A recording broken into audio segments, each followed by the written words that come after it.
Let's fight बयानबाजी। राजस्थान के पूर्व मुख्यमंत्री अशोक गहलोत ने प्रधानमंत्री नरेंद्र मोदी के कल के अजमेर दौरे से पहले उन्हें एक लंबा पत्र लिखकर राजस्थान में जनहित की योजनाओं की खराब स्थिति पर गहरा रोष व्यक्त किया है। गहलोत ने प्रधानमंत्री को उनके चित्तौड़ वाले वादे की याद दिलाते हुए इन योजनाओं को बहाल करने की मांग की है। गहलोत ने अपने पत्र में right to health, gig workers act, Rajiv Gandhi scholarship, Indira Rasoi, smartphone योजना, शहरी रोजगार गारंटी, चिरंजीवी बीमा, निःशुल्क बिजली और अन्य योजनाओं को बंद या कमजोर करने पर गहरी चिंता जताई है। प्रियंका गांधी ने जेफरी एप्स्टीन फाइल्स पर केंद्र सरकार को घेरा। उन्होंने कहा है कि दुनिया भर में एप्स्टीन फाइल्स में नाम आने पर लोग इस्तीफा दे रहे हैं। मंत्री और रॉयल फैमिली के सदस्य गिरफ्तार हुए हैं, लेकिन भारत में सरकार जनता के प्रति अपनी नैतिक जवाबदेही को नहीं मान रही है। Regarding Epstein file, ma'am, obviously alleging a lot of things, but BJP didn't say much. Well, all over the world, those whose names have come in the Epstein files and are holding public office have resigned. But here our government doesn't seem to think that there's any moral accountability towards the public. There is moral accountability. If your name appears in this kind of a file, and not just name, if you're repeatedly emailing up and down and clearly know the activities of this person, you have clearly been engaging in conversations, meetings, etc. with this person, then, and you are a minister, you have some moral accountability towards the people of your country. And it's visible all across the world. In other places in the world, even ministers, even the royal family, they have been arrested, they've been investigated, ministers have resigned. But here there seems to be absolutely no consciousness whatsoever that there is some responsibility that you owe the people that who have voted for you and put you in that place. And if you are interacting with a pedophile and a criminal who's clearly a convicted pedophile, then surely there has to be some accountability. Shankaracharya Swami Avimukteshwaranand Saraswati ने एक news channel पर सवाल उठाए हैं। उन्होंने कहा है कि इस चैनल ने पीड़ित की पहचान उजागर की है, जो पॉक्सो एक्ट के तहत नहीं किया जा सकता। जो पीड़ित बच्चे हैं उसमें से एक ने कहा कि काशी के जोशीमठ, तो क्या जोशीमठ काशी में कोई ऐसा है? तो ऐसा है कि ये बच्चे जो आज तक में जो बयान प्रसारित हुआ है उसी के बारे में आप बोल रहे हैं ना, तो अभी हमको दिखाया गया, तो वो बच्चे बेचारे, पहली बात तो ये है कि जितना सिखाया पढ़ा गया है उतना बोल रहे हैं, उतना ही सिखाया पढ़ा, उनको क्या पता कि कौन सी चीज़ कहाँ है, आप लोग तो पकड़ लिए। दूसरी बात ये है कि वो बच्चे वही हैं, ये कौन वेरीफाई करेगा? आज तक ने शपथ पत्र पूर्वक कहाँ घोषणा की कि हम उन्हीं बच्चों को पेश कर रहे हैं? तो एक तो ये बात है, और दूसरी बात ये है कि जो जुवेनाइल बोर्ड है और जो पॉक्सो एक्ट है अपने यहाँ पास है पहले से, वो पॉक्सो एक्ट कहता है कि जो माइनर हैं, नाबालिग हैं, जिनके साथ अत्याचार अनाचार हुआ है, पीड़ित हैं जो, उनकी पहचान को किसी भी दशा में बाहर नहीं किया जाएगा। तो अब सवाल ये है, ना तो उनका नाम बताया जाएगा, ना तो उनकी उम्र बताई जाएगी, ना तो उनका गांव, ना तो उनके परिवार के लोगों का नाम, ये सब नहीं बताया जाएगा। तो अब सवाल ये है कि आज तक को किसने बताया कि ये हैं पीड़ित? किसी ने बताया होगा, और ये प्रोसीडिंग पूरी क्लोज रहती है। या तो न्यायालय को पता होता है, या तो पुलिस को पता होता है, या तो शिकायतकर्ता को पता होता है, या तो बच्चों को पता होता है। ठीक है, 4 हैं इसमें पक्ष। तो अब बताइए, न्यायालय ने बता दिया आज तक को, कि पुलिस ने बता दिया आज तक को कि ये बच्चे हैं, कि शिकायतकर्ता ने बता दिया कि ये बच्चे हैं, कि बच्चे स्वयं वहां पहुंच गए कि आज तक में हम आए हैं? पहले वो कहते थे कि हमको बचा। उत्तर प्रदेश के मुख्यमंत्री योगी आदित्यनाथ जापान यात्रा पर हैं। उन्होंने कहा है कि उत्तर प्रदेश ने पिछले वर्षों में जो कदम उठाए हैं उसका सकारात्मक संदेश दूसरे देशों में भी पहुंचा है। योगी ने कहा है कि जापान के बहुत सारे निवेशकों ने उत्तर प्रदेश में निवेश करने के लिए MOU किए हैं। उत्तर प्रदेश ने पिछले 8.5-9 वर्ष के अंदर जो कदम उठाए हैं उसका एक सकारात्मक संदेश दुनिया के देशों में भी पहुंचा है। इन 4 दिनों की यात्रा में हम लोगों ने तमाम महानुभावों के साथ मुलाकात की, G2G लेवल की, गवर्नमेंट टू गवर्नमेंट लेवल की बैठकें संपन्न की, G2B लेवल की कई बैठकें और B2B लेवल की भी कई बैठकें इस दौरान संपन्न हुई हैं। मेरा मानना है कि दोनों देशों में इन चारों प्रकार की सभी बैठकों को ले लिया जाए तो इन सब।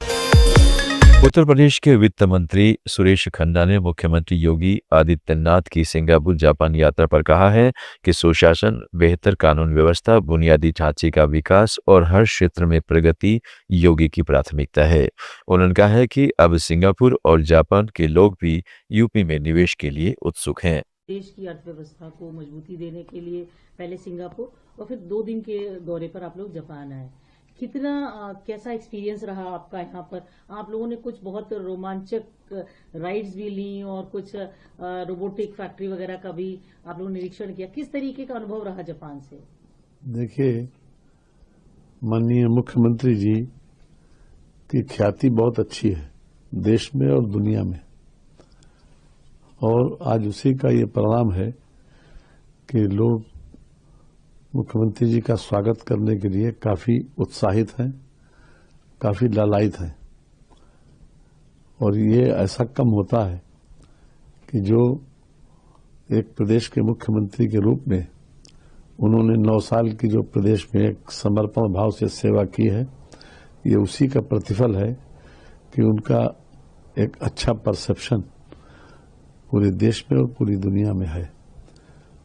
गुड गवर्नेंस का, लैंड ऑर्डर के मेंटेनेंस का, इंफ्रास्ट्रक्चर के डेवलपमेंट का, और हर तरह से विकास का पहिया तेजी से घूमे, ये उनकी इच्छा थी और इसमें काफी कुछ वो सफल भी हुए।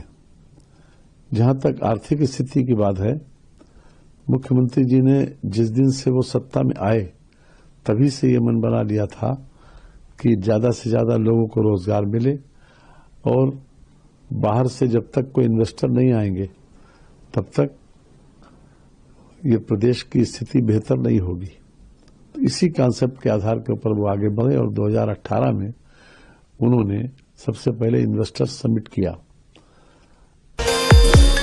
महाराष्ट्र की उप मुख्यमंत्री सुनेत्रा पवार ने कहा है कि अजीत पवार के सम्मान में उन्होंने डिप्टी सीएम का पद स्वीकार किया। सुनेत्रा ने कहा है कि अजीत पवार के अचानक जाने से पार्टी में भारी उथल पुथल मच गई थी। हर कोई परेशान था और उनकी जगह किसी को लाने की मांग कर रहा था।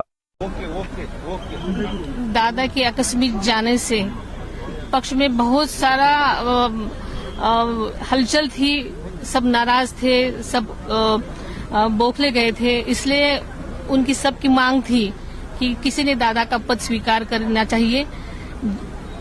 महाराष्ट्र के लिए दादा ने जो जो सपने देखे थे, जो जो काम किया था, उसके लिए सब ने, पक्ष के नीचे वाले कार्यकर्ता से लेके सब नेताओं ने, प्रतिनिधियों ने, सब ने मेरे लिए आग्रह किया, मुझे विनती की, और इस विनती का सम्मान करके मैंने पदभार स्वीकार किया है।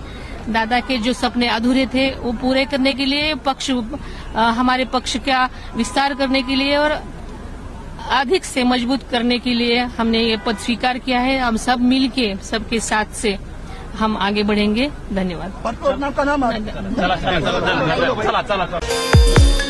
आरजेडी नेता तेजस्वी यादव ने कहा है कि अगर बिहार में कोई घुसपैठिया है तो इसके लिए केंद्र सरकार जिम्मेदार है। तेजस्वी ने सुप्रीम कोर्ट में चुनाव आयोग के हलफनामे का जिक्र करते हुए कहा है कि बिहार में पिछले 20 साल बीजेपी के सहयोग वाली सरकार चल रही है। ऐसे में अगर कोई घुसपैठ हुई तो इसके लिए वह भी जिम्मेदार है। इसलिए जहाँ चुनाव होता है इस मुद्दे को बीजेपी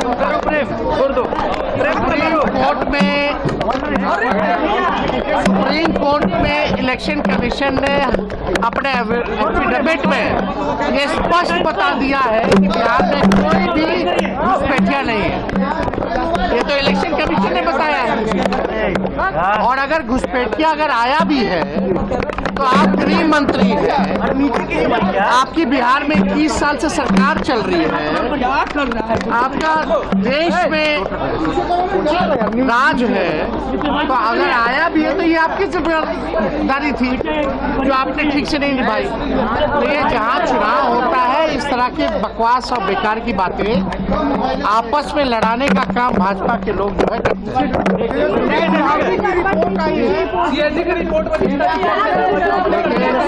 24 घंटे में इंदिरा आवास बनकर तैयार हो गया, ढलैया हो गया, बीम लग गया, कॉलम लग गया, और बल्कि सीएजी के रिपोर्ट में उस इंदिरा आवास का पिक्चर भी दिया गया।